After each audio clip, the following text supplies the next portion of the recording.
Y digo, ok, ese es un pequeño característica de una neurodivergencia, que no es la falta de filtro como tal, sino la literalidad. O sea, una persona con alguna situación de autismo es muy literal. Sé que hay algo, sí, sé que no me siento comprendido, o sea, siento que no pertenezco.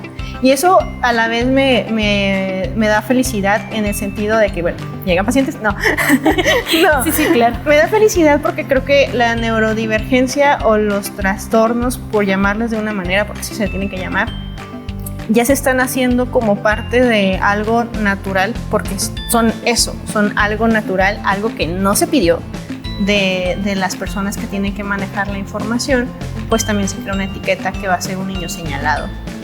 Sí, y entonces el niño señalado pues también va a sufrir, porque entonces las personas lo van a señalar como él tiene esto, él tiene esto, él tiene esto.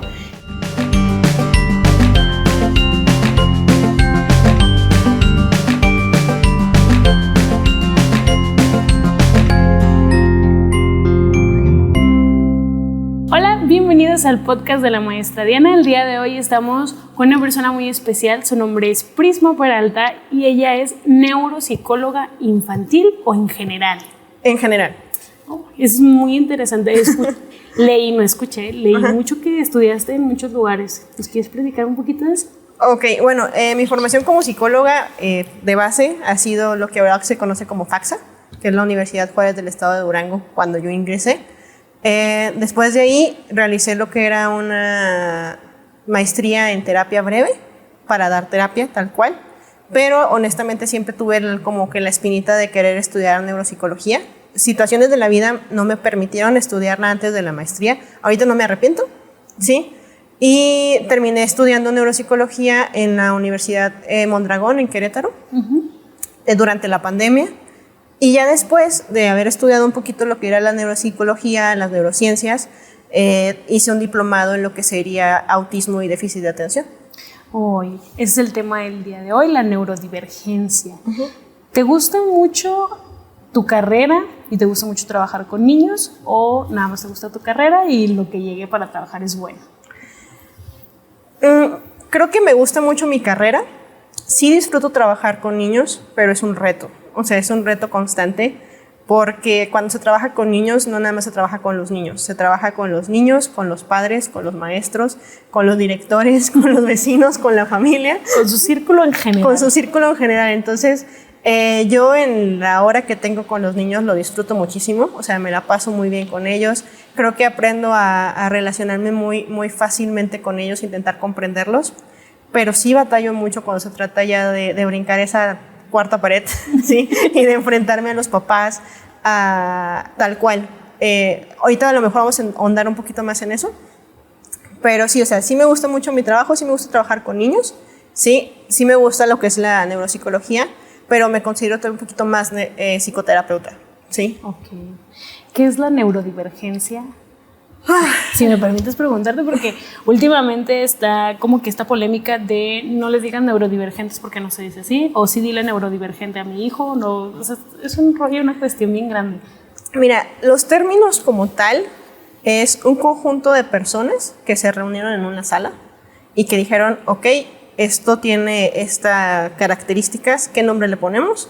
Dijeron, ok, vamos a ponerle así y vamos a llamarle a partir de ahora de esa manera.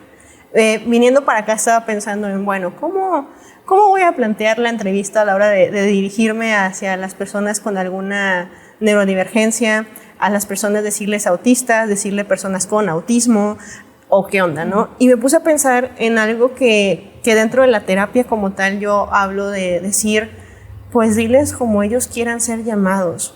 Sí, no como la etiqueta tal cual dice de los profesionistas que nos sentamos y pusimos un nombre, sino si un niño o un adolescente o un adulto aún te dice, no, es que soy un adulto con autismo, y tú dices, no, es que eres un autista, porque ahorita se supone que no se les dice con autismo, se les dice autistas. Pero si esta persona no ha hecho ese proceso, ¿sí?, de entender que es neurodivergente y de lo que realmente genera la neurodivergencia, y tú le dices, es que tú eres autista, no eres una persona con autismo, eres autista, imagínate cómo va a representar esa carga para él, ¿sí? Es como que darle un estereotipo de cierta forma que no estaba esperando tener. Exactamente, o sea, él todavía está viviendo el proceso que es identificarse con una neurodivergencia, con con algo que se sale dentro de lo neurotípico, ¿sí? Y entonces quieres llegar a imponerle a alguien un nombre, ¿sí? De algo que todavía está conociéndose mucho. Ajá, y asimilando para él mismo, ¿no? Entonces, yo soy de las personas que cree que las etiquetas son necesarias, ¿sí? Porque ayudan a ampliar el panorama de los papás, de los maestros, de las familias, pero también a veces son desfavorecedoras, ¿sí? Porque una etiqueta tiene un peso, ¿sí? Y ese peso a veces la persona no está en el momento idóneo para cargar con él, ¿sí? O la sociedad no está en ese momento idóneo para cargar con ella. Y entonces es como, pues simplemente, ¿por qué decirte soy, no sé, Juan con autismo, soy Juan autista y nada más soy Juan? ¿Sabes? Te suena mejor solo Juan. Solo Juan, ¿no? Así como solo Ken. Sí. Soy Ken. Soy just Juan. Sí. Entonces sí creo que, bueno, regresando a tu pregunta, ¿qué es la neurodivergencia? O sea, si tuviéramos que resumirlo, pues es justamente en que todas las personas tenemos características diferentes que no vienen desde la personalidad, sino que vienen desde algo más profundo que es el cerebro, ¿sí? Que son las funciones neuronales. Y entonces el cerebro es uno de los órganos que todavía se siguen estudiando y todavía se descubren muchísimas cosas. Y entonces esa neurodivergencia es justamente que no pensamos igual, ningún ser humano piensa igual a otro, ningún ser humano tiene las características similares o idénticas a otra persona. Entonces esa es la neurodivergencia, ¿no? El cómo somos distintos y tenemos diferentes formas de procesar lo que estamos viviendo, ¿sí? El entorno en el que se encuentra. El entorno, digamos, algo muy simple, ¿no? Lo que acaba de suceder en la laguna, que fue el eclipse, todos vimos lo mismo, pero para todos representó algo diferente. Sí, algunos fue muy peligroso, o para otros fue algo muy bello. Otros fue lo mejor que han visto hasta ahora, algunos todavía no lo superamos. Y yo me acuerdo que lo vi y dije, no puedo creer que mis ojos estén viendo esto en este momento. Y luego veo los videos, veo las fotos y digo, es que no se veía así.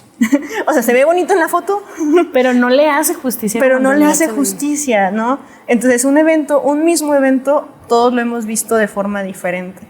Y todos lo vimos de forma diferente, solos, acompañados, con parejas. A lo mejor ya corté con la pareja con quien lo vi, no sé. Pero si un evento lo vimos de forma diferente, o sea, por esa simple razón, todos los cerebros son diferentes, ¿sí? Y ahí entra la neurodivergencia, ¿sí? En esta parte de la neurodivergencia tengo entendido que entran todas las personas con déficit de atención. Sí, todo lo que sea el espectro autista, que es el TEA, el déficit de atención, con o sin hiperactividad.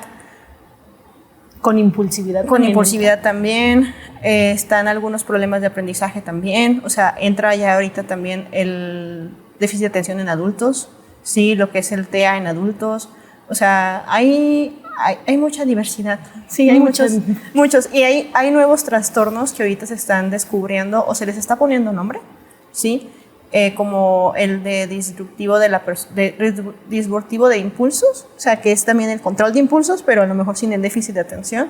Entonces, sí hay muchos, o sea, yo creo que podría decirte un montón y me quedaría corta. Mejor dime cuáles no entran y es más corto. Bueno, cuáles no entran: los trastornos del estado de ánimo, o sea, depresión, ansiedad, bipolaridad, los trastornos como las demencias, Alzheimer, o sea, Parkinson.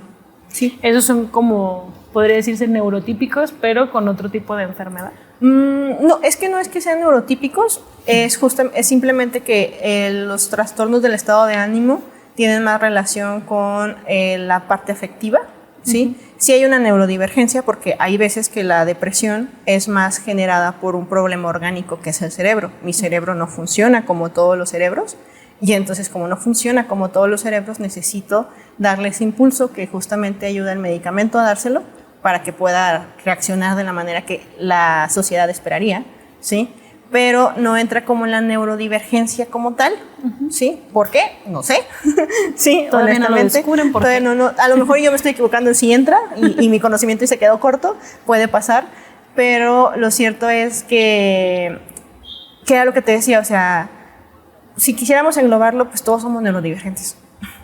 ¿En qué momento llegan los papás contigo? Porque decías que trabajas con niños y con papás. ¿En qué momento llega el papá y te dice, necesito que lo diagnostiques o que me digas qué tiene, porque tengo entendido que nada más el paidopsiquiatra y un neuropsicólogo son quienes te pueden decir o diagnosticar si tu hijo es autista, tiene déficit de atención, bueno, tiene autismo, tiene déficit de atención o X o Y cosa. Sí, usualmente, bueno, como te menciono, soy psicoterapeuta también, entonces hay ocasiones que sí estoy trabajando con ellos y veo como que ciertas cosas y digo, ya, ¿sabe qué? Padre de familia, necesito platicar con usted, necesito, más que nada pedir autorización, ¿sí? El decir, oye, ¿puedo aplicarle algunas pruebas, algunos instrumentos? Es como actividades para yo, de alguna manera, poder ver hacia dónde voy en la terapia. No, que sí, y obviamente tienes que decirles por qué no, o sea, no es como nada más porque sí. ¿Qué sucedería? Si yo empiezo de alguna manera a aplicar una prueba sin la autorización de los papás, pues me estoy metiendo en problemitas legales. ¿Sí? Para empezar. Para empezar. Entonces, hay veces que sí lo distingo yo como terapeuta y lo hago y les digo y ya. Ahí pasa y después el siguiente escalón es el neurólogo o el psiquiatra, ¿sí? Para que ya vayan con la parte médica. En ocasiones pasa al revés, o sea, pasa que primero llegan con un neurólogo, primero llegan con un paido y entonces él los manda conmigo. ¿Sí? Para confirmar, o sea, para confirmar el diagnóstico, porque muchas veces lo que es el paido y el neurólogo lo que hacen son estudios de mapeo cerebral, donde el mapeo lo que hace es ver la actividad neuronal en el cerebro, ¿sí? La actividad eléctrica. Entonces, si hay mucha actividad eléctrica, pues es propenso a que pueda llegar a tener lo que sería un trastorno de Asperger, bueno, autismo en este momento, sí, un déficit de atención, entre muchos otros trastornos que entran dentro de la neurodivergencia. Okay. Sí. Sin embargo, ya nosotros nos los mandan de que, ¿sabes qué? Este es el diagnóstico que yo veo, sí, pero vaya con un neuropsicólogo, no nada más para la parte de la evaluación, sino para que también le diga cómo trabajar con ellos. Sí, para que le ayuden un poquito. Y eso me lleva a varias preguntas que estábamos formulando, mi equipo de producción y yo. Ok, muy bien. Que dice, bueno, ya vimos qué es la neurodivergencia y cómo la identificas. O sea, cómo tú en tu terapia de día a día que ves a tus pacientitos, cómo los ves que esta cosa me checa para tal cosa, para aplicarle tal prueba. Ok, cuando estoy en la terapia, pues usualmente ahí lo veo más como tipo adultos, ¿sí? O sea, no veo tantos niños en la parte terapéutica hasta que ya me llegaron del neuro o del paido. Pero con los adultos pasa de que me dicen, ¿sabes qué? Es que tengo dificultades para relacionarme con otras personas, no entiendo por qué siempre me pasa esto, es que me dicen que soy muy directo, etcétera, etcétera, etcétera. Y luego entonces digo, ¿cómo es ser muy directo? ¿Sí? Y entonces alguien me dice, no, pues es que fíjate que me preguntaron que cómo me veía o cómo me quedaba esta blusa y yo les dije, qué feo, ¿sí? O que le quedaba muy mal o que se veía muy gorda. Y entonces me quedo como que, es que ¿cómo puedes decirles eso, no? Y yo, pues es que tú, y digo, ok, esa es un pequeño característica de una neurodivergencia que no es la falta de filtro como tal, sino la literalidad. O sea, una persona con alguna situación de autismo es muy literal, ¿sí? Entonces, si yo le digo cómo me veo, él me va a decir cómo me veo, ¿sí? No me va a decir lo que yo espero escuchar, ¿sí? Lo que cualquier persona, te ves bien. Ajá, sí, te ves bien, ¿cómo se te ve? Bien, sí. Genial. Genial, sí. Yo la veo que te ves gorda. Digamos, hay pacientes en que dicen, no, es que no, tal vez yo soy el problema, ¿no? Tal vez esto. Y ya yo les digo, ok, o sea, cuéntame cómo es ese problema, cuéntame qué te lleva a creer que tú tienes un problema. Y ya cuando evalúo la situación y veo también su forma de pensar muy rígida o que así tienen que ser las cosas usualmente. Muy rutinarios. Digo, oye, ¿no estás interesado en que te haga a lo mejor una evaluación? O sea, para ver qué está pasando. Hay muchos que llegan como a esta parte de la responsabilidad afectiva, en donde es que estoy perdiendo mucho de mis amigos porque me mandan un mensaje y les contesto hasta una semana después y luego se enojan, ¿sí? Se enojan conmigo, ¿sí? O de repente estoy platicando con alguien y luego se enojan porque me están contando algo y yo de repente les cambio el tema, ¿sí? O yo de repente volteo a ver otro lado y ya se me fue la onda y yo, ok, entonces digo, esas conductas son conductas de déficit de atención probablemente, son conductas de una persona que puede llegar a tener un nivel de autismo Y entonces les cuestiono, ¿no te interesaría hacerte una evaluación? O sea, para ver a lo mejor qué está pasando. O sea, a lo mejor hay algo en ti que está haciendo que eso sea una dificultad, pero no lo habías percibido, ¿no? Entonces ahorita me han llegado muchos adultos, sí, que quieren evaluaciones, sí, porque dicen, es que sé que hay algo, sí, sé que no me siento comprendido, o sea, siento que no pertenezco. Y eso a la vez me da felicidad en el sentido de que, bueno, ¿llegan pacientes? No. No. Sí, claro. Me da felicidad porque creo que la neurodivergencia o los trastornos, por llamarles de una manera, porque sí se tienen que llamar, ya se están haciendo como parte de algo natural, porque son algo natural, algo que no se pidió. Sí, no es como que, ay, sí, ¿sabes qué? Fíjate que puedo darte este trastorno, ¿cuál quieres? Sí, ay, no. Se ve genial. Se ve genial, me encantaría tenerlo, ¿no? Para nada, entonces llegan y dices tú, ok, quieren comprenderse, o sea, quieren entender, no lo usan como una justificación para decir, es que les voy a decir a mis amigos que tengo esto y entonces para que ya no me digan nada. Es como, pobrecito, no le puedes decir nada. Ajá, entonces no, lo quiero hacer como para saber, ok, tengo déficit de atención, que sigue ahora, ¿no? O sea, ¿cómo puedo trabajar mejorar con esto? ¿Sí? Y la otra, a veces también me da como esta sensación de tristeza porque pienso en cuánto han tenido que luchar en un mundo, sí, neurotípico, en donde se esperaban muchas cosas de esta persona que naturalmente tendría que haber sido de esa forma. Como le decían que tenía que ser. Ajá, y cuánto tiempo creció sintiéndose que no pertenecía. ¿Sí? O que no era suficiente. Que no era suficiente. Me pongo a pensar en esta serie, o en este programa famosito de Televisa, donde era ¿cómo le decían? Bibi.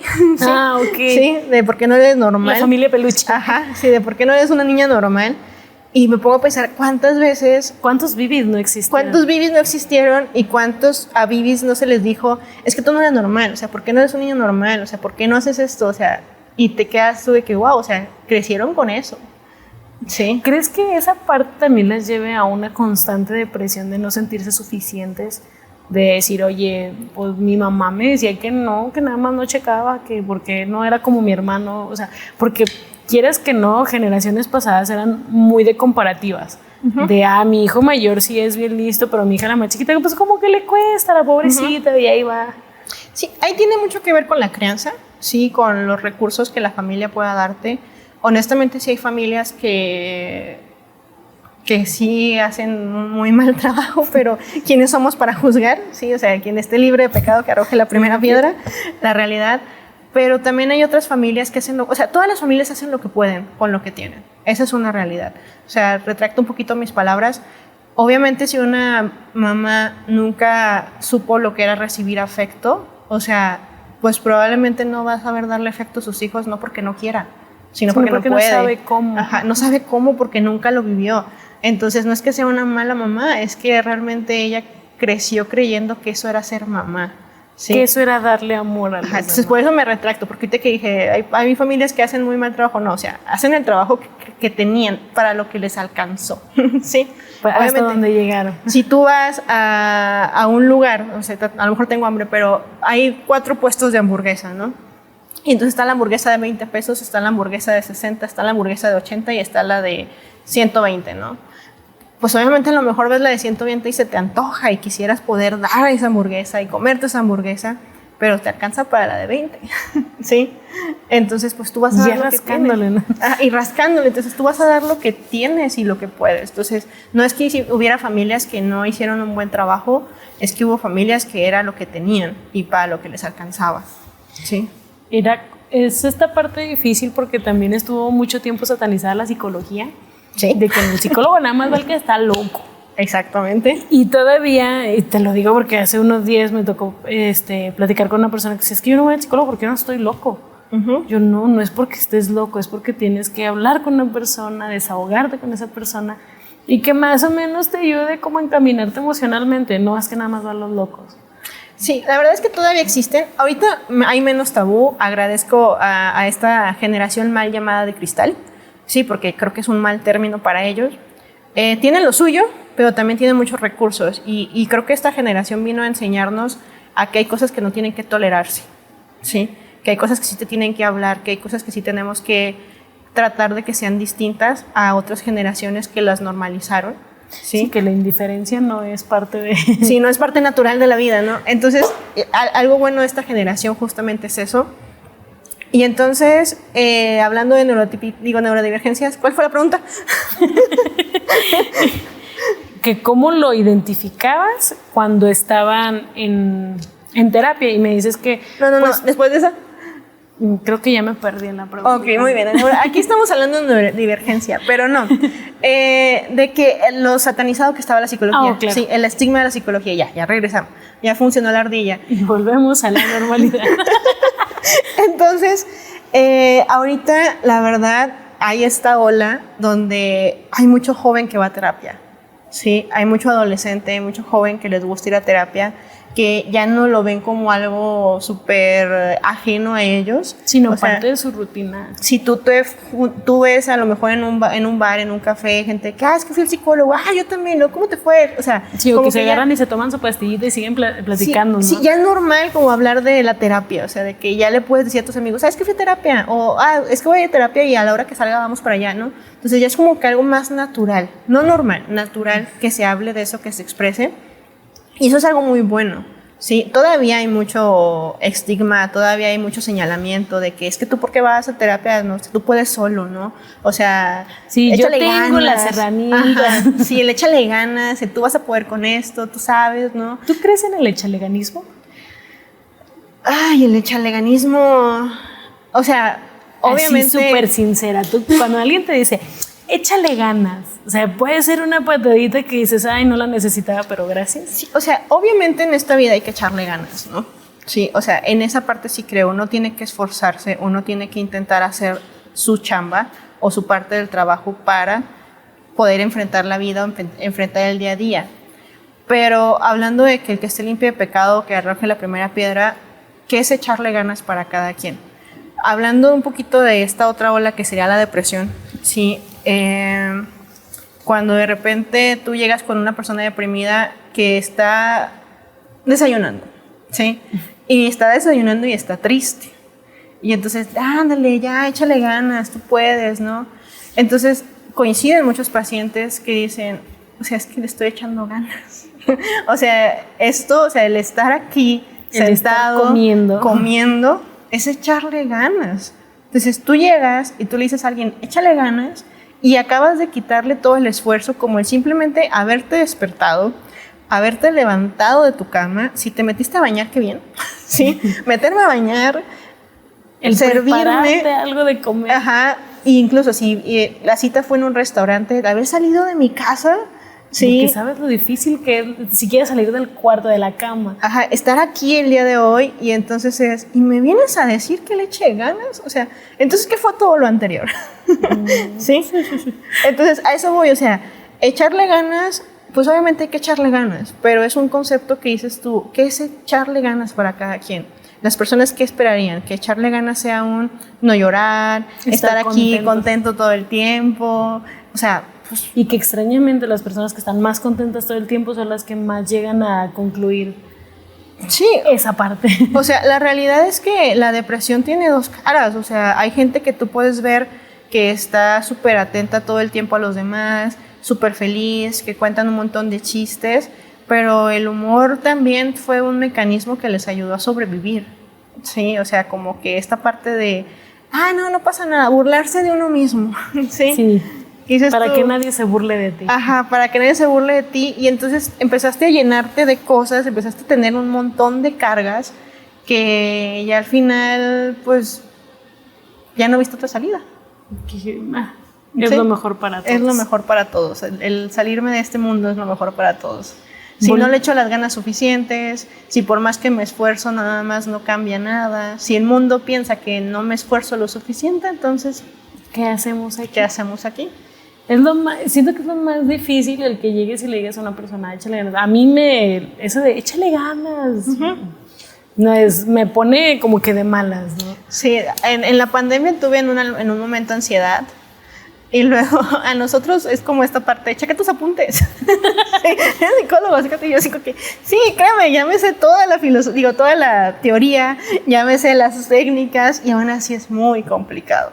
Creo que es más complicado ayudarte a ti mismo cuando eres psicólogo, pero no sé porque no soy psicólogo. Sí, o sea, la realidad es que ¿en qué ayuda la terapia? Si tuviera que resumir por qué es importante la terapia, es porque te ayuda a tener otra perspectiva, ¿sí? O sea, es muy difícil, digamos, si yo te digo ahorita que te meto una idea de que saliendo de aquí va a haber tantos bochitos amarillos, probablemente tú vas a darte cuenta que sí hay bochitos amarillos en Torreón, ¿sí? Porque tienes esa idea, entonces vas a estar buscando los bochitos amarillos, los bochitos amarillos, los bochitos amarillos. Tiene un nombre eso, ¿no? Bueno, en mi intención es focalizar, o sea, estás focalizada en eso, ¿no? Entonces de repente te digo, ok, sí, es cierto, hay varios bochitos amarillos, pero también hay rojos. Y amarillos, ¿sí? Hay verdes. Y verdes, y entonces la terapia te abre el panorama, te ayuda a ver más allá del bochito amarillo que estás viendo. Y entonces eso sucede con los psicólogos también, somos personas, somos humanos, y también podemos estar viendo nada más el granito negro en el arroz, ¿sí? Y necesitamos que de repente otra persona imparcial, ajena a nosotros, nos diga, ¿ya viste mucho ese granito negro? O sea, ¿por qué no ves ahora todos los blancos que están acá? Son más, o sea, ¿sí? Y entonces eso dices tú, ok, entonces los psicólogos tenemos que ir a terapia, también tenemos que ir a terapia, ¿sí? Porque hay veces que también nos estamos ciclando con algo negativo y decimos, pues, ¿quién nos va a decir a nosotros, ve para este lado? Sí. Sí, tengo una amiga que tú conoces muy bien que sí me dice, los psicólogos necesitamos psicólogos y el psicólogo otro psicólogo, porque si no, puedes engancharte con ese problema de esa persona o sentirte empatizado y vas a darle a lo mejor de cierta forma lo que tú harías, más no lo que es bueno para esa persona. Por eso tienes que ir a terapia para tú sanar tus problemas o poder medio sobrellevarlos. Sí, o sea, algo que es importante el cuidar en siendo terapeuta es identificar tus prejuicios, ¿sí? O sea, ¿cómo es identificar tus prejuicios? No sé, pongamos un escenario. Me llega una persona que me habla acerca de, bueno, que tiene una relación y que está siendo infiel, ¿sí? Entonces, si yo tengo el prejuicio de la infidelidad como lo peor que puede hacer una persona a otra persona, pues todas mis recomendaciones o todas mis intervenciones, no recomendaciones, intervenciones, van a ser intentando convencer a la persona de que lo que está haciendo está muy mal. De que lo que está haciendo está muy mal, ¿sí? Entonces ahí mi prejuicio ya me está cegando. Entonces me está quitando las preguntas de decir, ¿cómo llegaste a eso, no? O sea, ¿cómo te sientes tú siendo infiel? O sea, porque a lo mejor otra persona ya se siente súper culpable. Sí. Y todavía yo diciéndole. Ajá, y no sabe cómo salir de esa situación. O sea, no sabe realmente si hablarlo, si no hablarlo. A lo mejor esta persona incluso está pensando en terminar la relación. O sea, no sé cómo lo esté viviendo él. Pero yo ya digo, no, es que ¿por qué estás haciendo eso? Está súper mal, o sea, ¿cómo se te ocurre? Ay, mira, yo tuve un novio que hizo lo mismo. Entonces, ahí ya el prejuicio te cegó, ¿no? Entonces, si yo tengo el prejuicio, a lo mejor, de que ahorita que dije que las familias no hacen su mejor trabajo, ¿sí? Y me llegan pacientes con familias disfuncionales, yo no, si es que lo que tu mamá está haciendo está mal, ¿no? Es que fíjate que ella no debería tratarte de esa manera. Sí, o si te llega uno que te diga, es que el profe dijo que no hago trabajo en casa. Exacto. Entonces, obviamente, ese prejuicio te ciega. Entonces, por eso es importante que nosotros trabajemos en nosotros, ¿no? Decir, bueno, ¿qué me está pasando a mí con ese tema? ¿Sí? Es bien difícil como que terminar con esos prejuicios de cada persona. Pero bueno, la terapia ayuda para terminar con eso y Prisma es muy buena terapeuta. Y regresando al tema, a la neurodivergencia, aplicándole, porque te decía que para mí es muy difícil trabajar con los niños, no en la terapia, sino fuera con los maestros y demás, es porque a veces entramos en una lucha de expectativas constantes. O sea, hay veces que como maestro esperas que todos los niños de cierto grado de tercer año ya sepan sumar, restar, multiplicar, dividir y hacer fracciones. Sí, porque es los aprendizajes esperados que dice el libro, ¿sí? Y entonces dices tú, ok, pero, y no porque sea neurodivergente, ¿no? Pero, ¿y si este niño pues trabaja o no tiene los recursos en casa o sus papás no se sientan a ellos a explicarles o está sufriendo violencia? ¿cómo va a aprender a fraccionar si está más preocupado por sobrevivir? Sí, si tiene una violencia bien escandalosa en casa, pues cómo se concentra, cómo aprende. Exactamente, entonces es como esta parte de, a mí me cuesta mucho porque en muchas ocasiones los maestros tienen estas expectativas o estos deseos y no lo hacen desde la mala fe, o sea, simplemente es como querer que el niño cumpla con lo que se espera de él porque pues si no va a ser señalado, va a ser mal visto y demás. Siento, ¿sabes? Que es más por esta parte de la expectativa que quieren que cumplas como maestro. A esa parte iba, o sea, es como yo quiero eso, ¿sí? Pero ¿qué quiere el niño? O sea, no es que quiera el niño, es que necesita el niño, ¿no? Porque, por ejemplo, yo en un video pasado dije que para mí, en lo personal, el preescolar murió hace mucho. Porque para mí un preescolar es un niño que aprenda a socializar, que aprenda a conocer sus emociones, que aprenda a amasar y a llevar la motricidad fina y gruesa a otro nivel. ¿Para qué? Porque cuando llegue a la primaria no le sea difícil tomar un apunte o hacer un ejercicio de caligrafía. ¿Por qué? Porque si llega con su manita atrofiada, porque desde primero de preescolar está haciendo grafías, pues ¿cómo espera que el niño no llegue con la manita cansada o con algún esguince X o Y cosa, ¿no? Entonces mucha gente me decía, ¿qué tienes contra el preescolar? No, nada, soy maestra de preescolar, discúlpame. Trabajo, es eso vivo. Pero si viene esta parte, eres maestra de tercero de preescolar, ok, perfecto. Para antes de diciembre los niños tienen que leer. O sea, entra en agosto, septiembre, octubre, noviembre. Tengo 3 meses para que aprendan a leer. Y si si apenas entraron en segundo, si es su primer año de preescolar, ¿qué hago? Que yo te diría, o sea, ¿para qué es importante que un niño aprenda a leer? O sea, en preescolar para absolutamente nada. Sí, algo que yo vi en algún momento en algún reel o en algo que me salió en las redes sociales era cómo tenemos esta, malamente y bien también, este estigma hacia el álgebra. Sí, de que es que yo para qué voy a ver eso, nunca en mi vida lo voy a volver a ver, no lo voy a usar. No pienso usarlo en mi vida, ¿no? La torre de Pascal jamás la voy a volver. Sí, las fórmulas, ya me acuerdo de las fórmulas, ¿no? Y te preguntan eso, ¿no? Y dices tú, pues ¿para qué voy a hacer eso? No quiero saber nada del álgebra nunca en mi vida. Y tú le preguntas, no, tienes que aprender, tienes que sabértela, ¿no? Y así se quedan los maestros. Tienes que aprender, porque a lo mejor vas a ser ingeniero, sí, y a lo mejor en un futuro vas a necesitar aprender álgebra. Y la realidad... Y él quería hacer artes plásticas, ¿no? Y dejando de lado lo que él quisiera hacer, la base para aprender el álgebra, que lo vi en ese mismo reel, es justamente el generar la capacidad de un pensamiento lógico, ¿sí? Es decir, no es aprender a sacar el área de tal figura, este nuevo pensamiento lógico de que si hago esto, pasa esto, ¿sí? De que cómo voy a meter a lo mejor esto en esto. Sí, por eso se llama pensamiento lógico, matemático. Ajá. Pero pues mucha gente no ha llegado a esa parte. Yo creo que nada más se pierden en el lógico o en el matemático. Y entonces cuando yo estaba viendo este reel dije, todo tiene sentido ahora. o sea, esta parte de que la comprensión, ¿no? O sea, de tener, porque uno dice, es que nadie tiene sentido común. Pues es que justamente los métodos, los razonamientos matemáticos eran para el sentido común. Sí. Si tienes tantos lápices y vas a venderlos a tanto, ¿cuánto vas a ganar? O sea, sentido común, ¿no? Sí. Y mucha gente ahorita tiene muchos problemas financieros por el sentido común. Es, si gano tanto y gasto más de lo que gano, pues, ¿qué va a pasar? No checa. Entonces, ¿tú por qué no me alcanza? Pues porque estás gastando más de lo que ganas. Y eso es donde se va a aprender, justamente en la lógica matemática, ¿sí?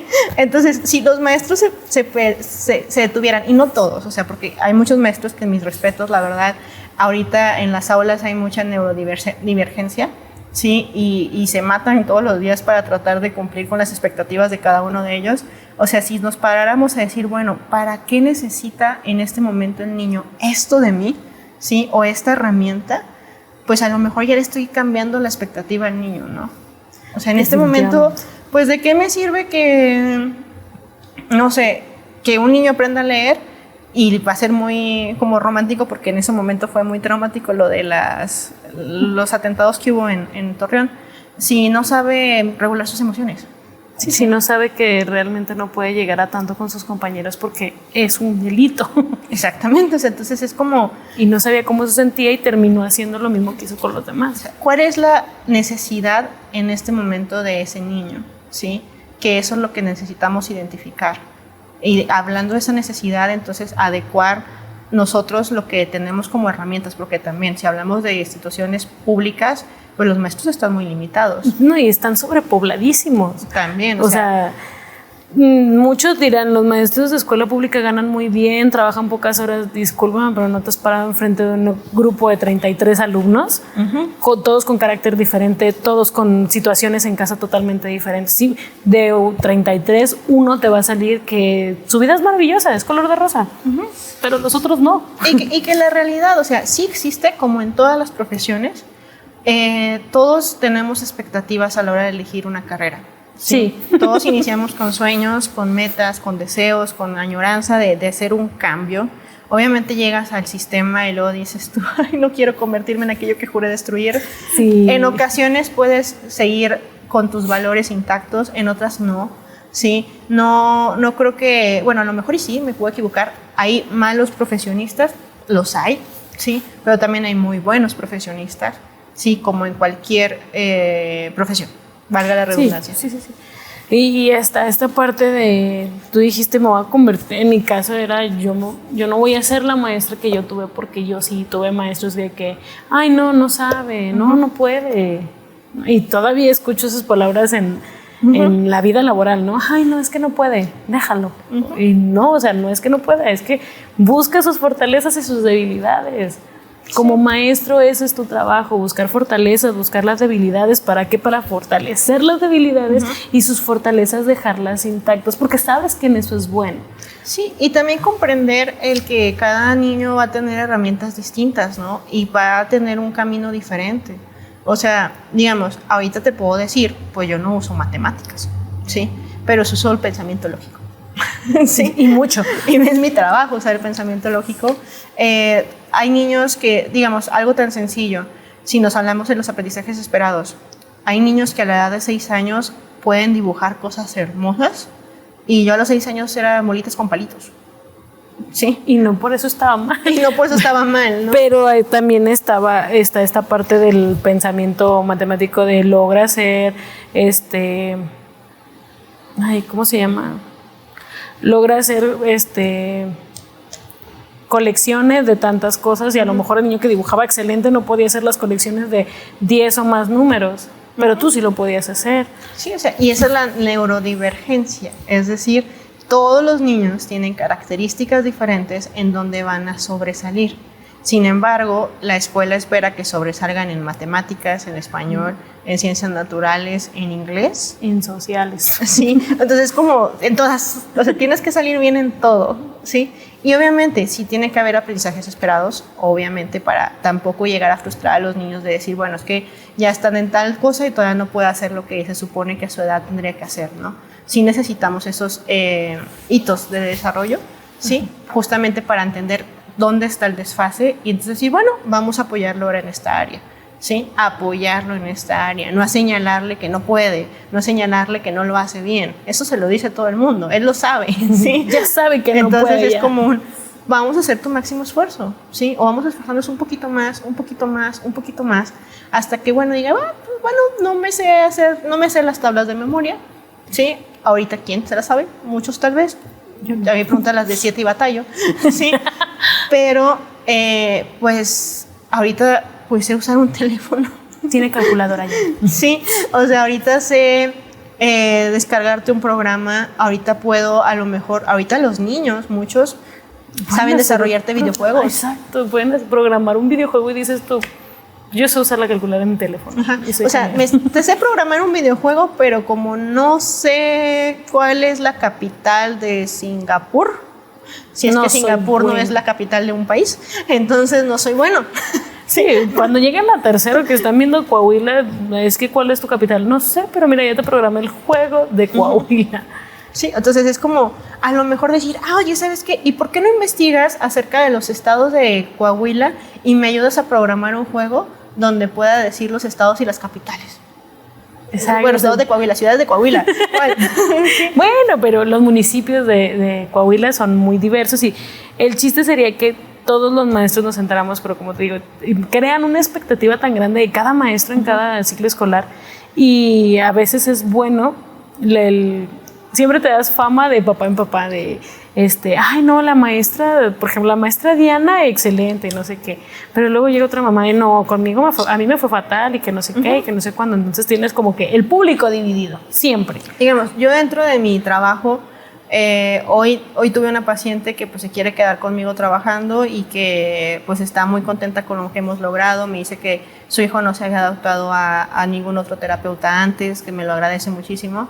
Y tengo mamás también que odian mi trabajo, sí, porque no cumplí con las expectativas que ellos tenían.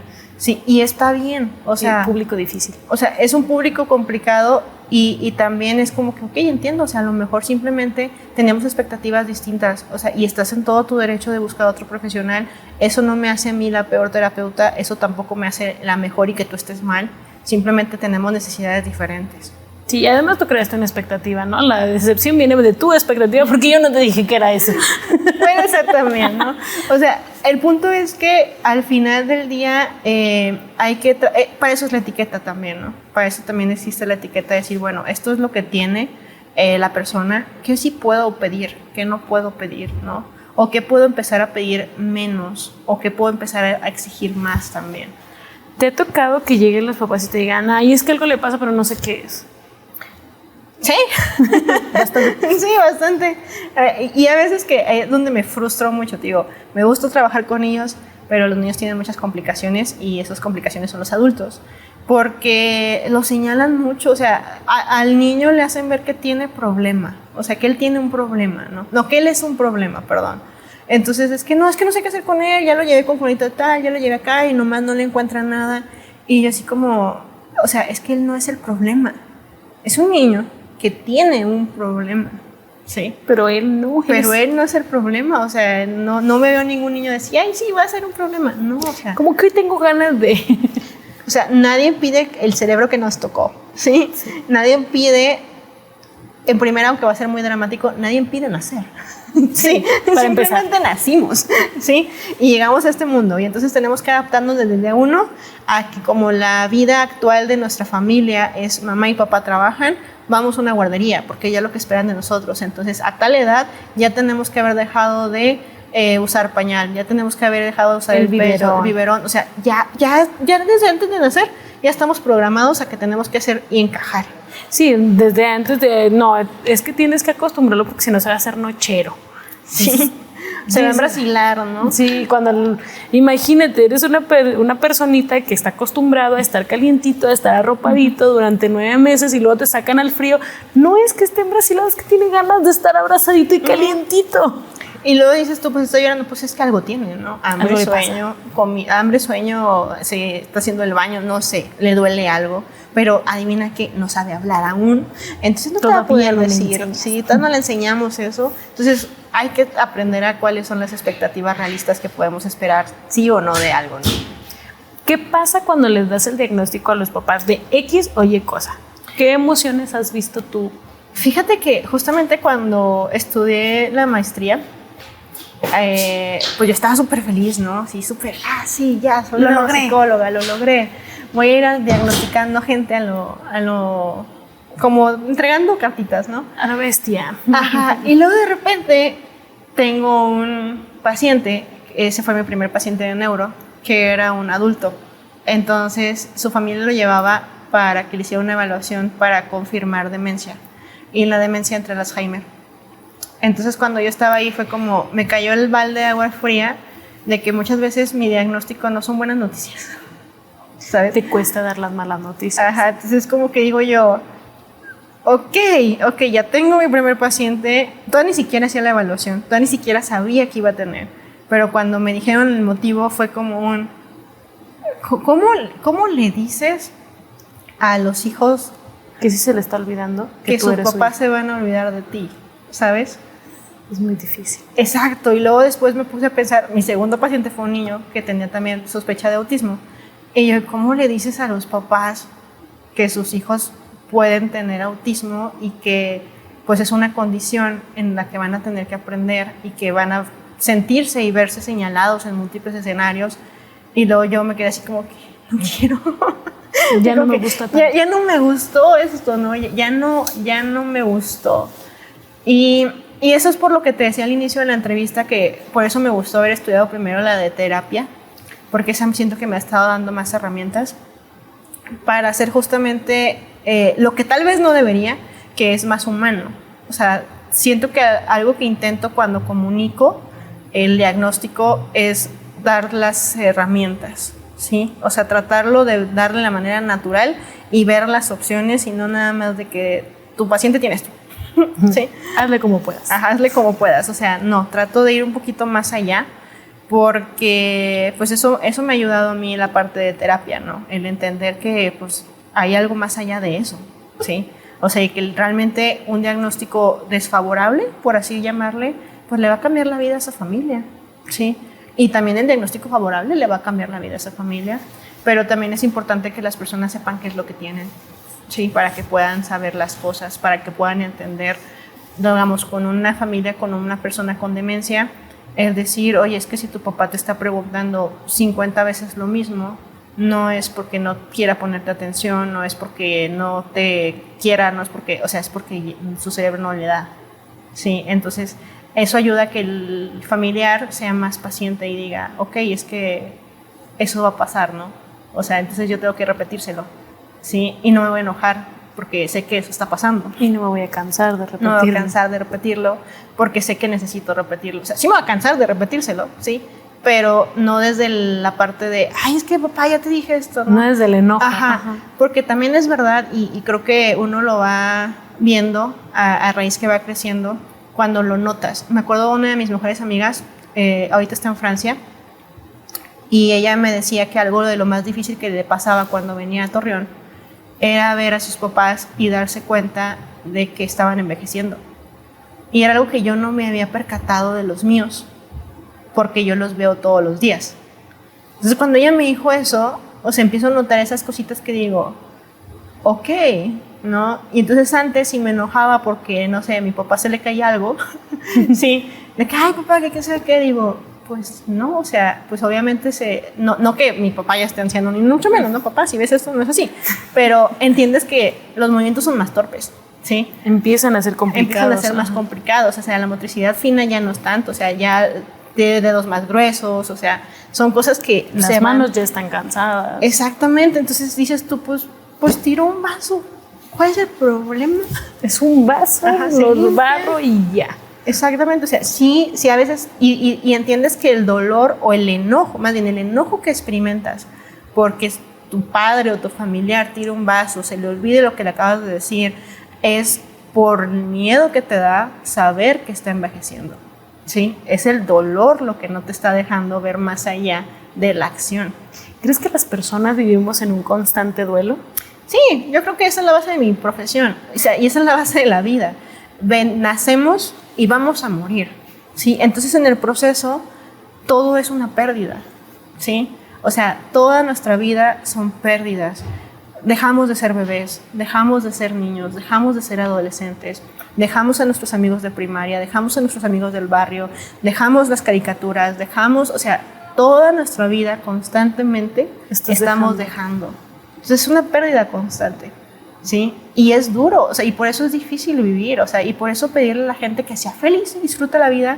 No, la vida es fea, ¿sí? Pero hay que aprender a ver más allá del granito negro del arroz, ¿sí? Aprender que sí es como esta dualidad de que hay cosas feas, pero también hay cosas buenas. Entonces, si yo tomo lo bueno y lo malo, puedo construir algo, ¿sí? Y puedo llenar mi vida de matices y entender que si no hubiera momentos tristes en la vida, ¿cómo sabré que estoy feliz?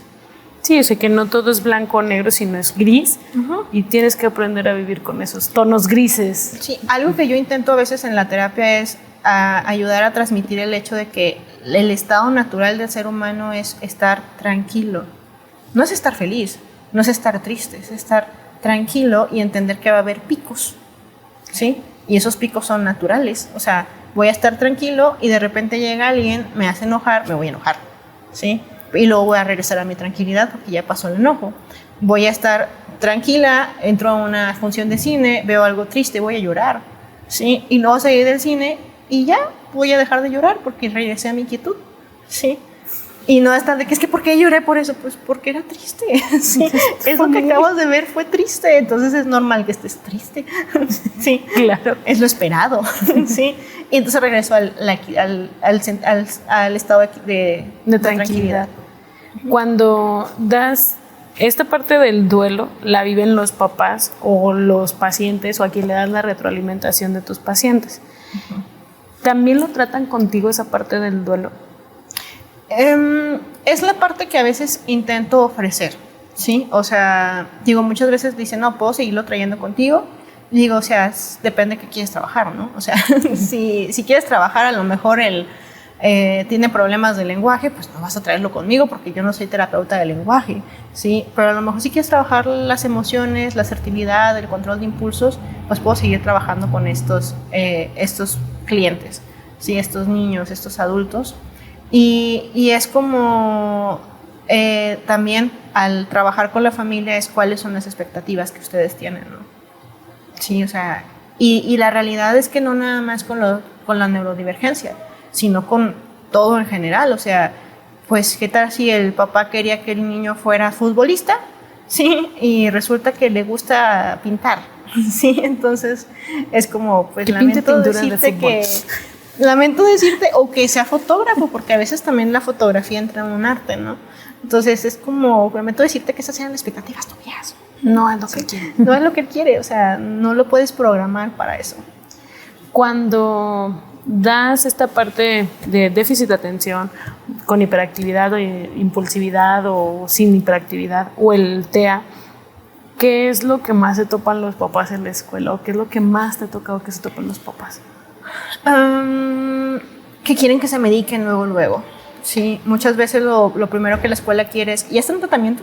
Sí, o ya lo está llevando con el terapeuta, o ya hizo esto, o ya hizo lo otro, y es como, sí, ya lo hicieron. Sí, ya lo estamos haciendo, ¿no? Hay muchas veces que los papás se van a topar con situaciones donde el niño constantemente va a estar llamado a dirección, constantemente va a estar metiéndose en problemas. Tiene mucho que ver la parte si está en tratamiento farmacológico o no, sí, pero es principalmente el entender que tienes que ver que la dosis sea correcta y en el momento adecuado, sí, porque tampoco queremos niños zombies, sí. Y entonces es como, pasa muchas veces que en la escuela se topan los papás como, es que se la pasa por todo el salón, y luego, oiga, ¿sabes qué? Es que se la pasa todo oído, o sea, y es como, pues, ¿qué quieres? Sí. ¿Qué necesitas, maestro? ¿Qué necesitas, no?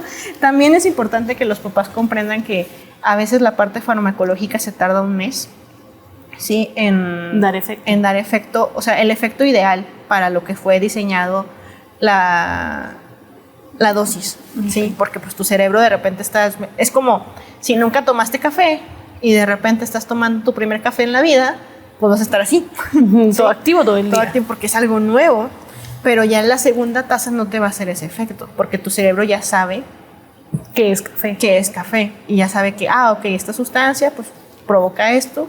Vamos a regularnos, ¿no? Entonces eso funciona también con el medicamento. El medicamento es, primero vamos a darle y va a ser una respuesta a lo mejor muy baja o muy alta, pero ya después se va a ir como regulando un poco. ¿Cómo deben de actuar los papás con la escuela, con el terapeuta o la terapeuta en este sentido? Usualmente es importante que los papás sí comuniquen en ocasiones el diagnóstico, pero a las personas que necesitan comunicárselo, ¿sí? Es decir, y que también la escuela sepa manejar un diagnóstico con los otros niños, porque muchas veces en las pláticas de los pasillos, en la intención de tratar de dar lo mejor del niño, la información ¿cómo te diré? La información trasciende más allá. Es como, y yo creo que si no lo editan, pero esto de no podemos reprobar a los niños era algo que no debía de haber salido de nivel maestros y dirección. Sí, no debió de haberse enterado ningún padre de familia. Ajá. Porque ahora tengo no, usted no lo puede reprobar. Exactamente. Sí, totalmente. Y entonces al haber salido de ese nivel, de ese núcleo, pues ya le das eso a otra persona que lo puede utilizar para bien o para mal. Pero ojo, si usted, padre de familia, quiere que su niño o niña repita por consideración de usted, de su terapeuta, el ciclo escolar, si se puede, la escuela tiene que hacerle llegar un documento en el cual usted consta de que su hijo va a repetir o su hija va a repetir ese ciclo escolar, firma, lo entrega a la escuela y la escuela está obligada a entregar este documento. Siempre y cuando ustedes así lo deseen y estén en sintonía con terapeuta, maestro, directivo, pero sí se puede. Sí, y que sea lo mejor para el niño. Sí, también. Sí, principalmente. Entonces, es como, bueno, ¿qué pasa? Que si la información sale de las personas que tienen que manejar la información, pues también se crea una etiqueta que va a ser un niño señalado. Sí. Y entonces el niño señalado pues también va a sufrir, porque entonces las personas lo van a señalar como él tiene esto, él tiene esto, él tiene esto.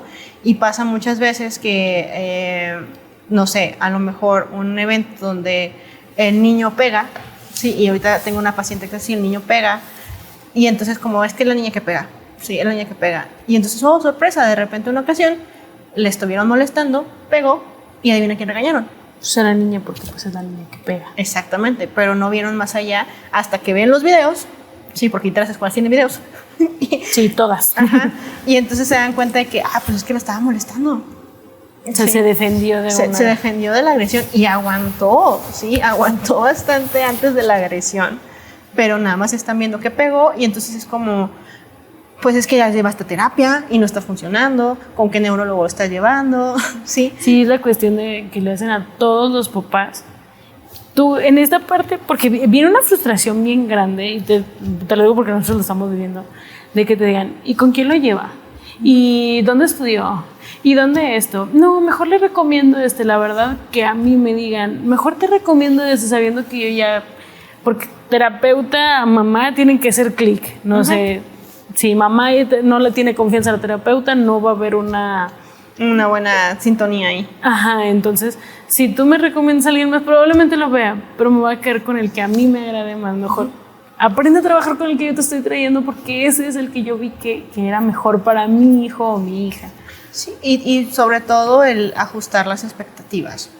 Sí, o sea, ajustar las expectativas de que no puede, o sea, no somos dioses, ¿sí? No podemos cambiar algo de un día a otro, de una semana a otra. También muchas veces falta el compromiso de los padres. En ocasiones, no todos, hay padres muy comprometidos, pero hay otros que dices tú, fíjate, ¿por qué el niño es así? Ahora entiendo. Sí, o sea, no van a las consultas en ocasiones, avisan de último momento, se las brincan, entonces les das una serie de recomendaciones y luego ya cuando no, fíjate que no lo he hecho, y es como, pues es que, ¿qué quieren que yo haga? ¿No? O sea, yo doy las recomendaciones, pero si las recomendaciones no se llevan en casa, y yo les digo a los papás, yo lo veo 1 hora, ¿sí? A la semana, a veces por cuestiones económicas cada 15 días, ¿sí? Y entonces, ¿cómo puede una intervención de 1 hora cambiar todo lo que pasa en la semana o en la quincena del niño? Sí, y eso es donde se regresa la chamba a los padres. Tengo una paciente que literalmente, cuando tuvimos la sesión, le dije, pues es que, ¿qué ha hecho usted? Es un niño que tenía déficit de atención, había estado batallando mucho en la escuela, y yo le digo, bueno, ¿y cuáles son las consecuencias? No, pues no tiene consecuencias, ¿no? O sea, si es esto, ¿cuál es la consecuencia? No, pues no tiene, ok, pues tiene que hacerlo. Y dije, usted se va a cansar, o sea, porque usted va a ser la que va a tener que lidiar con que se lo cuestione, con que se enoje, con que se frustre, pero tenemos que mantenernos firmes, ¿sí? Por el bien de él. Duramos como 3 sesiones en realidad, y luego después me entero que dejaron de llevarlo conmigo y lo que le dijeron a esta persona fue que me cambié a vivir a Guadalajara. Sí, o sea, al menor, porque el menor y yo nos llevamos bien, sí, pero lo que le dijeron a él para justificar por qué ella no iba conmigo fue que yo me mudé de ciudad. Entonces es como, ok, bueno, estoy viviendo una vida alterna en Guadalajara. Sí, estás en un universo alterno. Estoy en un universo alterno, pero sí es eso, o sea, ¿cuáles son las expectativas de la familia y realmente qué tan comprometida está la familia de aceptar la responsabilidad? O sea, porque si el problema llegó a tanto, muchas veces tiene que ver por las intervenciones que nos hicieron. Sí. Académicamente, ¿cómo lo viven los niños? Ahí tiene mucho que ver tanto con las expectativas que generan los padres de familia, los maestros, sí, porque pues imagínate el ver que tus compañeritos ya saben hacer algo y les sale súper normal y natural y tú no puedes, sí. Y entonces tú dices, es que nomás no entiendo, no puedo, no sé cómo. Nomás no le doy a esto, sí. Y entonces eso es como una manera de decir, se sienten insuficientes, se sienten que no pertenecen, como mencionamos en el inicio de la entrevista. O sea, de que es que a esa persona se le hace súper sencillo, o sea, ¿cómo es posible que yo batalle tanto? Usando una mala expresión, estoy bien menso, estoy bien tonto, o sea, se van generando como que estos adjetivos negativos hacia cada uno de ellos. Suele ser muy, muy frustrante para ellos el vivir día a día en la escuela. Sí. ¿Cómo lo tratas tú con ellos en terapia o va dependiendo del carácter de cada niño? Va a depender, claro, del carácter de cada niño, pero intento trabajar con los niños más que nada las afirmaciones positivas, ¿no? El decir, no, es que no estás menso, o sea, porque a veces se dicen ellos así, ¿no? Estoy bien menso, no estás menso, solo es difícil para ti hacerlo, o sea, y les recuerdo, ¿a poco tú sabes caminar? ¿Tú naciste caminando? No, pues no. ¿Y cómo aprendiste? No, pues primero gateé, ¿no? No, pues primero hice esto. Dije, pues así vas a aprender, o sea, ahorita no sabes sumar, ¿sí? Vas a aprender a sumar de un dígito, luego vas a aprender a sumar de 2, luego vas a aprender a sumar de 3 y así, ¿no? Entonces es como, ¿cómo le vamos a ir haciendo? Vamos a ir aprendiendo poco a poco, ¿no? Entonces digo yo, pues, y a veces les hago así como que, a ver, yo no me sé todos los personajes de One Piece, ¿sí? ¿A poco yo estoy mensa? No, pues no, ¿por qué no me lo sé? ¿Por qué no lo has visto? Pues por eso, porque no lo he visto, o sea, no conozco, entonces si no lo conozco, ¿cómo me lo voy a aprender? Sí. La situación escuela, papás, terapeuta, ¿cómo la has visto tú? Es complicado, sí, yo creo que es el área de oportunidad que tenemos como profesionistas, el lograr ponernos de acuerdo, ¿cómo te diré? Cívicamente hablando sería tener como un equipo multidisciplinario donde bajemos las expectativas y nos pongamos de acuerdo en expectativas. Coloquialmente yo diría quitarnos la lucha de egos, ¿sí? De, es que el maestro tiene razón, no, es que el papá tiene razón, el psicólogo tiene razón, no es una competencia, ¿sí? Para ver quién lo hace mejor o para ver quién está mal, ¿sí? Es un trabajo en equipo, entonces tengo que bajar el ego, ¿sí? Tengo que decir, no es que el maestro no sabe, o sea, el maestro sabe en el aula, ¿sí? Yo sé en mi consultorio, ¿sí? Y el papá sabe en casa. Entonces, y la realidad, yo soy experta en neuropsicología, pero yo no soy experta en el niño, ¿sí? En el niño es experta el papá, ¿sí? El maestro a veces, pero el maestro ve otros 20 y tantos niños, ¿sí? Él es experto en lo académico. Pasa mucho tiempo con él, pero con otros 25 niños. Pero los papás son los expertos en el niño, porque son los que todo el tiempo lidian con él, ¿sí? Y a veces les digo, que venga la persona que más tiempo pasa con él, ¿sí? Porque nada me sirve tener a los papás si pues entran a trabajar a las 8 y salen a las 9 de la noche. Y lo cuida la abuelita. Sí, es como, pues si yo le pregunto, oiga, ¿y el niño es esto? No sé. Déjeme le hablo a mi mamá. Ajá, pues que cuando llego ya está dormido. Pues entonces pues me va a decir cómo duerme. Sí. Así. Ajá, pero sí es importante que sea el adulto que más tiempo pasa con él porque es el experto. ¿Te gusta la palabra especial? No. ¿Por qué? Porque pues es justamente lo que hemos tratado de hablar, de generar expectativas o tratar, es como en esta parte de ser inclusivo es excluir, ¿sí? O sea, como te decía, no pidieron ese cerebro, o sea, solo nacieron. Nadie pidió ser especial, nadie pidió ser bueno en algo, o sea, solamente fue el que tocó y ya, entonces llamar especial a una condición o llamar especial a alguien que no tiene la condición es como, pues no, todos somos especiales a nuestra manera, ¿no? O sea, si yo le digo, si tú le preguntas a mi mamá, para ella soy especial, soy su hija, ¿sí? Entonces, si yo le pregunto, si le preguntas a alguien más, pues sí, pues no, es una persona normal. Es Prisma y ya. Es Prisma y ya, ¿no? Y pues no, pues es una psicóloga, no, pues es una extraña, o sea, no, o sea, es una palabra que puede ser utilizada, ¿sí? Pero que que también depende en qué contexto lo utilices. Está muy profunda. Ya por Sí. último, ya para terminar el Prisma, Ajá. estábamos hablando en el video pasado de el autismo y tú eres experta en eso. Ok. Y quisiéramos saber, porque hay esta parte de no se ve como autista, no parece autista, no es autista. Ujú. ¿Por qué crees que existe ese estereotipo o qué le dirías a las personas que hacen este tipo de comentarios del autismo? Sabemos que no es el lineal, Ujú. pero entonces, ¿cómo es el autismo? Regresando a la palabra especial. Sí, el autismo es diferente en cada persona con autismo.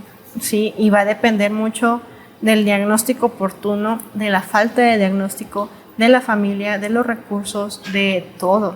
O sea, un niño con autismo o un niño autista, dependiendo cómo se identifique él, pues va a reaccionar dependiendo del contexto que lo envuelva. Sí, si yo lo sobreprotejo, pues probablemente no lo voy a ayudar a desarrollar toda su capacidad, sí, y lo voy a limitar porque, es que tiene autismo, sí, pero si le exijo de más, va a crecer frustrado y deprimido por no cumplir con los estándares.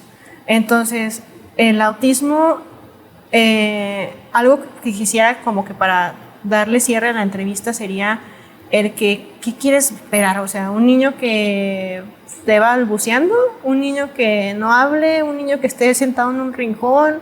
O sea, para ti, ¿qué sería una persona autista? Y nada más porque no cumple con las expectativas o con el listado que tú viste en una serie, en redes sociales, en un programa, en una película. Pues fíjate que no, ¿sí? No cumple con eso. Entonces no es. ¿Cómo crees que va a ser? Claro que no. Pues no, o sea, si una persona es autista y se identificó con autismo y tiene una evaluación que lo señala como autista, pues independientemente no deja de ser la persona, ¿sabes? O sea, no deja de ser Juan. Como lo decíamos al principio. Ajá, entonces, pues es que hace poco subí un meme, bueno, no un meme, una imagen en redes sociales de Sheldon Cooper, y entonces me conmovió mucho porque en un episodio él se mete al baño en su cumpleaños y entonces va Penny y le dice, si tú quieres pasar tu cumpleaños aquí, pues vamos a pasar tu cumpleaños adentro del baño. Y entonces Sheldon le dice algo así como, pero la gente va a pensar que soy raro. Y le contesta, todos sabemos que eres raro. Cariño, todos Ajá. sabemos que eres raro. Ajá, pero las personas vinieron porque te estiman o te quieren o te aprecian, no me acuerdo. Y entonces como, pues solo eso, o sea, ¿por qué necesitas verlo como en el peor momento, en la crisis autista? ¿Sí? Episodio autista a lo mejor, o como queramos llamarle, porque digo, es muy difícil ser inclusivo. Sí, ahorita. Porque te vuelves exclusivo de cierta forma. Exactamente, o sea, es como muy difícil ser correcto a la hora de expresarte porque cualquier persona puede malinterpretar alguna palabra. O lo pueden descontextualizar. Descontextualizar, entonces es como, pues no necesitas ver a alguien en su peor momento para decir, entonces sí es, ¿sí? Es que si no lo he visto enojado, no se enojó, o sea, puede enojarse. Sí, no necesitas verlo enojado para decir, sí se enoja.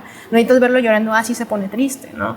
O sea, no necesitamos ver a las personas en ese momento en el que nos imaginamos que tienen que ser así para decir, sí es.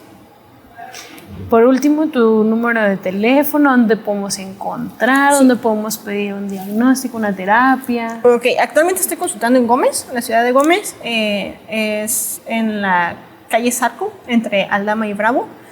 Y mi teléfono es 8714-362925. Me encuentran también en redes sociales como Prisma Peralta y en la página de Skanda, que es el nombre de mi consultorio. Y ahí para cualquier cita o lo que quieran, ahí pueden encontrarme con gusto. Fue un placer estar aquí contigo, Prisma. Muchísimas gracias por tu entrevista, tu presencia y tu conocimiento. Gracias a la invitación. Hasta luego. Esto fue Maestra Diana. Muy bien. Adiós.